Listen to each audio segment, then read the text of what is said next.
भारत में 1 जुलाई 2024 से लागू हुए 3 नए आपराधिक कानूनों में क्या है, खास जानिए कितना बदल गया। भारत का कानून देश में 51 साल पुराने सीआरपीसी की जगह भारतीय नागरिक सुरक्षा संहिता यानी बीएनएसएस लेगी।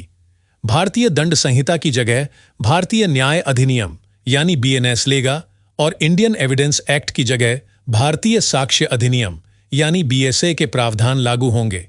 इस रिपोर्ट में आप जानेंगे तीनों नए कानून में क्या है।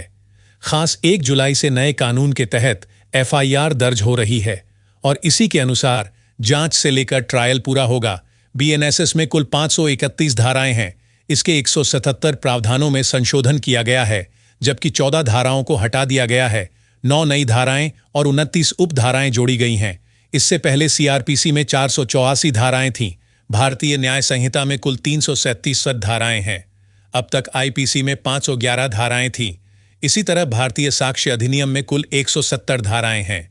नए कानून में 6 धाराओं को हटा दिया गया है। 2 नई धाराएं और 6 उप धाराएं जोड़ी गई हैं। पहले इंडियन एविडेंस एक्ट में कुल 163 धाराएं थीं। नए कानून में ऑडियो वीडियो यानी इलेक्ट्रॉनिक साक्ष्य पर जोर दिया गया है। फॉरेंसिक जांच को अहमियत दी गई है। कोई भी नागरिक अपराध के सिलसिले में कहीं भी 0 एफआईआर दर्ज करा सकेगा। जांच के लिए मामले को संबंधित थाने में भेजा जाएगा। अब ई सूचना से भी एफआईआर दर्ज हो सकेगी। हत्या, लूट या रेप जैसी गंभीर धाराओं में भी ईएफआईआर हो सकेगी। वॉइस रिकॉर्डिंग से भी पुलिस को सूचना दे सकेंगे। एफआईआर के 90 दिन के भीतर चार्जशीट दाखिल करनी जरूरी होगी।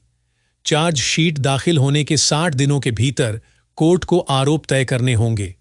मामले की सुनवाई पूरी होने के 30 दिन के भीतर जजमेंट यानी फैसला देना होगा। जजमेंट दिए जाने के बाद 7 दिनों के भीतर उसकी कॉपी मुहैया करानी होगी। पुलिस को हिरासत में लिए गए शख्स के बारे में उसके परिवार को लिखित में बताना होगा। ऑफलाइन और ऑनलाइन भी सूचना देनी होगी।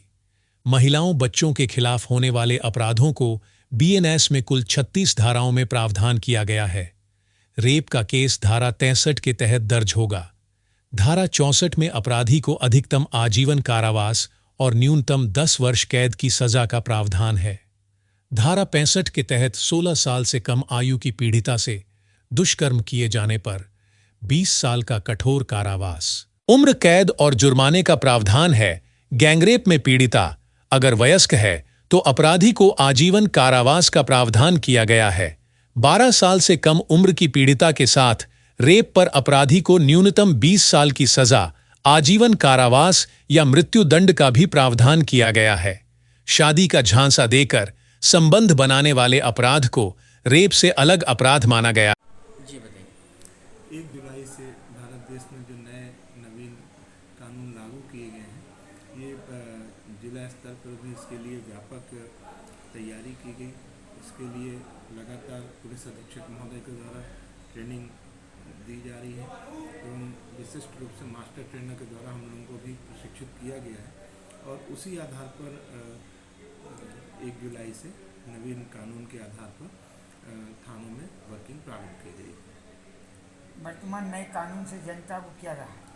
जनता को सबसे बड़ी राहत इस बात की है कि पहले जो कानून बनाए गए थे वो अंग्रेजों के द्वारा बनाए गए थे और ये कानून दंडात्मक कानून थे, जहाँ पर दंड के प्रावधान के आधार पर पूरे सिस्टम को चलाया जा रहा था। अब जो भारत देश में नया कानून बनाया गया है सरकार के द्वारा, वो कानून न्याय के लिए बनाया गया है। इसमें न्याय पीड़ित के लिए भी है और न्याय जिसको पुलिस आरोपी के रूप में न्यायालय के सामने रखती है उसके लिए भी न्याय की ही बात की गई है। लिहाजा अब न्याय संगत कानून बनाए गए हैं, जिसके चलते एक तो पारदर्शिता के साथ पुलिस की वर्किंग आगे बढ़ेगी और न्यायालय भी न्याय करने में पूरी तरह से मजबूत रहेगा और साक्ष्य के आधार पर फरियादी को त्वरित और